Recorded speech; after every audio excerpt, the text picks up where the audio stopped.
Praise the lord.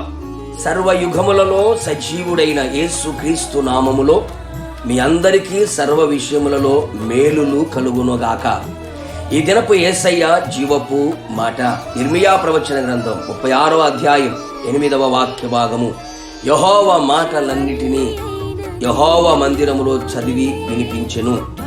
యేసయ్య జీవపు మాటల కొరకు అనుదినము ఎదురు చూచుచు ఆ మాటల చేతనే ఆత్మీయంగా బ్రతుకుచున్న సత్య సంబంధులారా, ఆయన మాటల కొరకు ఆశతో మనము కనిపెట్టుకొని ఉండవలెను, ఆశతో ఎదురు చూచుచూ ఉండవలెను. ఆయన మాటలు వినిపించబడుచున్న దేవుని మందిరములో మనము ప్రవేశించి ఆయన మాటలను మనము ఆలకించదము. యేసయ్య మాటలు పవిత్రమైనవి. అవి మట్టి మూసలో 7 మారులు కరిగి ఊదిన వెండి అంత పవిత్రములు. ఆయన మాటలు నిత్య జీవపు మాటలు, ఎండిన ఎముకలలో జీవమును పుట్టించగల మాటలు, మన ప్రాణ ఆత్మ శరీరమును పవిత్రపరచగల పవిత్రమైన మాటలు.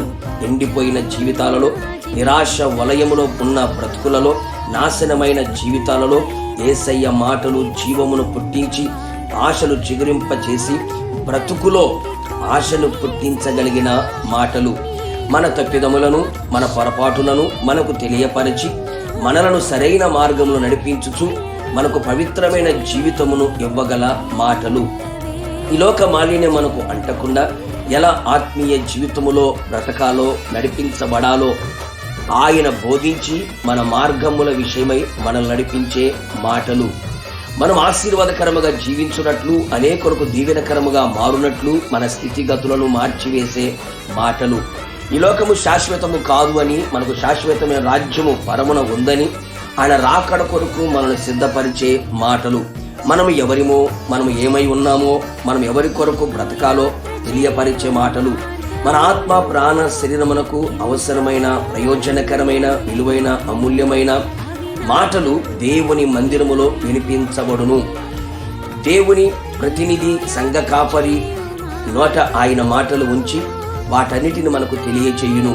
ఆయన మాటలు ఆత్మయు జీవమునై ఉన్నవి గనుక దేవుని మందిరమును ప్రేమించి ఆయన మందిరములో నివసించి ఆయన గడప యొద్ద కనిపెట్టుకొని ఆయన మాటలు వినదము. ఆయన మాటలలో దాగి ఉన్న సర్వ ఆశీర్వాదములను అనుభవించదము. ప్రభు రాకడకు సిద్ధపరచబడదము. ప్రభుతో యుగ యుగములు నిలిచెదము. ప్రార్థన. మనవృత్తాలుడా, పరిశుద్ధుడా, మీ పాదములకి స్తోత్రములు చెల్లించుచు ఉన్నాం. మీరెంతైనా నమ్మదగిన దేవుడవు, మంచి దేవుడు. మరొక్కసారి మీ పాద సన్నిధిలో ప్రభువా నివసించే భాగ్యాన్ని మీరు మాకు అనుగ్రహించారు. అందును బట్టి స్తోత్రం.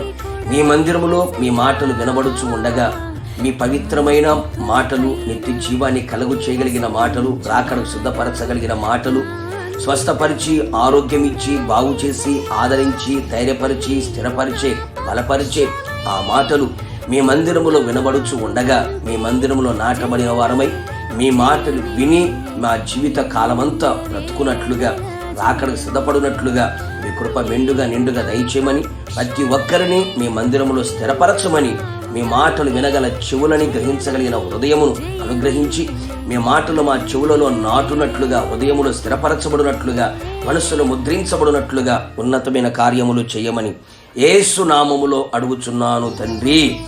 ఆమేన్. మీరును మీ కుటుంబ సభ్యులందరూ యెహోవా మందిరములో ఆయన మాటలు వినెదరుగాక, రాకడకు సిద్ధపరచబడుదురుగాక. God bless you.